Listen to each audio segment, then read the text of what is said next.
بسم اللہ الرحمن الرحیم۔ ہم سبق پڑھ رہے ہیں سیرت النبی صلی اللہ علیہ وآلہ وسلم کی کتاب سے، اور حضور صلی اللہ علیہ وآلہ وسلم کی نرالی شان کا مالک کا آج کا جو باب ہے ہم پڑھیں گے۔ حضرت آمنہ کے انتقال کے 5 دن بعد ام ایمن آپ کو لے کر مکہ پہنچیں۔ آپ کو عبد المطلب کے حوالے کیا۔ آپ کے یتیم ہو جانے کا انہیں اتنا صدمہ تھا کہ بیٹے کی وفات پر بھی اتنا نہیں ہوا تھا۔ عبد المطلب کے لیے کعبہ کے سائے میں ایک قالین بچھایا جاتا تھا، وہ اس پر بیٹھا کرتے تھے۔ ان کا احترام اس قدر تھا کہ کوئی اور اس قالین پر بیٹھتا نہیں تھا، چنانچہ ان کے بیٹے اور قریش کے سردار اس قالین کے چاروں طرف بیٹھتے تھے، لیکن رسول اللہ صلی اللہ علیہ وسلم وہاں تشریف لاتے تو سیدھے اس قالین پر جا بیٹھتے۔ اس وقت آپ ایک تندرست لڑکے تھے، آپ کی عمر 9 سال کی قریب ہو چلی تھی۔ آپ کی چچا عبد المطلب کی ادب کی وجہ سے آپ کو اس قالین سے ہٹانا چاہتے تو عبد المطلب کہتے میرے بیٹے کو چھوڑ دو، اللہ کی قسم یہ بہت شان والا ہے۔ پھر وہ آپ کو محبت سے اس فرش پر بٹھاتے، آپ کی کمر پر شفقت سے ہاتھ پھیرتے، آپ کی باتیں سن کر ہاتھ درجے خوش ہوتے رہتے۔ کبھی وہ دوسروں سے کہتے میرے بیٹے کو یہیں بیٹھنے دو، اسے خود بھی احساس ہے کہ اس کی بڑی شان ہے، اور میری آرزو ہے یہ اتنا بلند رتبہ پائے کہ جو کسی عرب کو اس سے پہلے حاصل نہ ہوا ہو اور نہ بعد میں کسی کو حاصل ہو سکے۔ ایک بار انہوں نے یہ الفاظ کہے میرے بیٹے کو چھوڑ دو، اس کے مزاج میں طبعی طور پر بلندی ہے، اس کی شان نرالی ہوگی۔ یہاں تک کہ عمر کے آخری حصے میں حضرت عبد المطلب کی آنکھیں جواب دے گئی تھیں، آپ نابینا ہو گئے تھے۔ ایسی حالت میں ایک روز وہ اس قالین پر بیٹھے تھے کہ آپ تشریف لے آئے اور سیدھے اس قالین پر جا پہنچے۔ ایک شخص نے آپ کو قالین سے کھینچ لیا، اس پر آپ رونے لگے۔ آپ کے رونے کی آواز سن کر عبد المطلب بے چین ہوئی اور بولے میرا بیٹا کیوں رو رہا ہے؟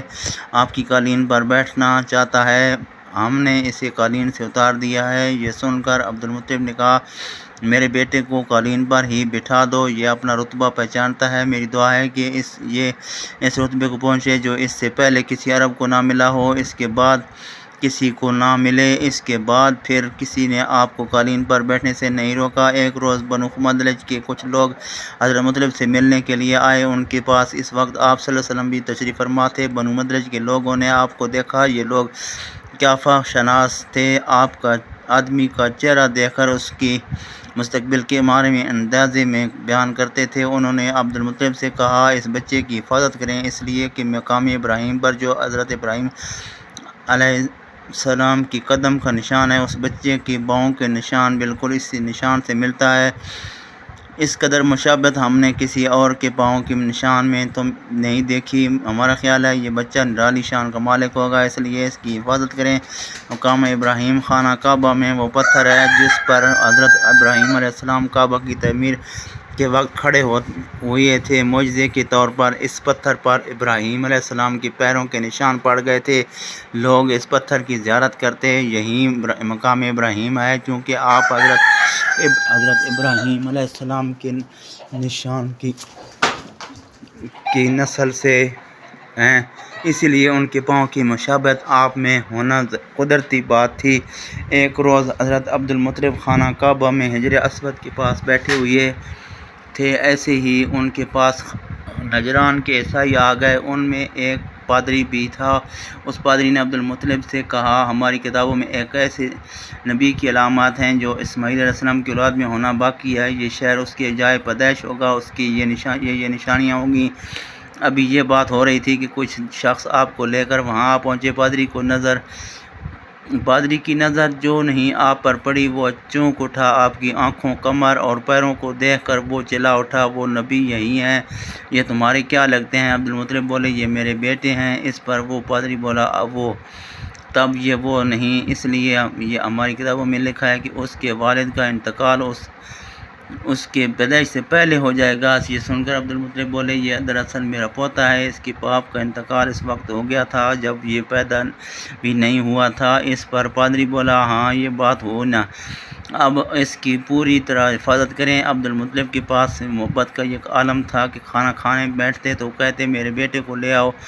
آپ تشریف لاتے تو حضرت مطلب آپ کو اپنے پاس بٹھاتے، آپ کو اپنے ساتھ کھلاتے۔ بہت زیادہ عمر والے ایک صحابی حیدہ بن معاویہ کہتے ہیں، میں اس مرتبہ اسلام سے پہلے جاہلیت کے زمانے میں حج کے لیے مکہ معظمہ گیا، وہاں بیت اللہ کا طواف کر رہا تھا۔ میں نے ایک ایسے شخص کو دیکھا جو بہت بوڑھا اور بہت لمبے قد کا تھا، وہ بیت اللہ کا طواف کر رہا تھا اور کہہ رہا تھا، اے میرے رب، میری سواری کو محمد کی طرف پھیر دے اور اسے میرا دست و بازو بنا دے۔ میں نے اس سے بوڑھے کو جب یہ شعر پڑھتے سنا تو لوگوں سے پوچھا، یہ کون ہے؟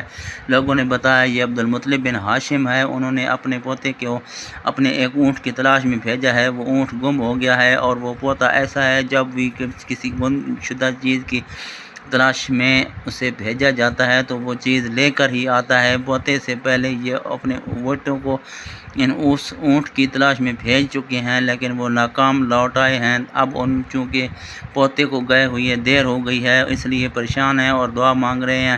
تھوڑی ہی دیر گزری تھی کہ میں نے دیکھا کہ آپ صلی اللہ علیہ وسلم اونٹ کو لیے تشریف لا رہے ہیں۔ عبدالمطلب نے آپ کو دیکھ کر کہا، میرے بیٹے، میں تمہارے لیے اس قدر فکر مند ہو گیا تھا کہ شاید اس کا اثر کبھی میرے دل سے نہ جائے۔ عبدالمطلب کی بیوی کا نام رقیہ بنت ابو سیفی تھا۔ وہ کہتی ہیں، قریش کئی سال سے سخت قحط سالی کا شکار تھے، بارشیں بالکل نہیں بند تھیں، سب لوگ پریشان تھے۔ اس زمانے میں نے ایک خواب دیکھا، کوئی شخص خواب میں کہہ رہا تھا، اے قریش کے لوگوں، تم میں سے ایک نبی ظاہر ہونے والا ہے، اس کی ظہور کا وقت آ گیا ہے، اس کے ذریعے تمہیں زندگی ملے گی، یعنی خوب بارشیں ہوگی، سرسبزی اور شادابی ہوگی۔ تم اپنے لوگوں میں سے ایک ایسا شخص تلاش کرو جو لمبے قد کا ہوگا، گورے رنگ کا ہوگا، اس کی پلکیں گھنی ہوں گی، بھویں اور ابرو ملے ہوئے ہوں گے۔ وہ شخص اپنی تمام اولاد کے ساتھ نکلے اور تم میں سے ہر خاندان کا ایک آدمی نکلے، سب پاک صاف ہوں اور خوشبو لگائیں اور حجر اسود کو بوسہ دیں، پھر سب جبل ابو قیس میں چڑھ کر جائیں۔ پھر وہ شخص جس کا لیہ بتایا گیا ہے آگے بڑھے اور بارش کی دعا مانگے، اور تم سب آمین کہو تو بارش ہو جائے گی۔ صبح ہوئی تو رقیہ نے اپنا یہ خواب قریش سے بیان کیا۔ انہوں نے اس نشانیوں کو تلاش کیا تو سب کے سب نشانیاں حضرت عبدالمطلب میں مل گئیں۔ آئندہ آگے جاری ہے، اگلی ویڈیو میں بیان کیا جائے گا۔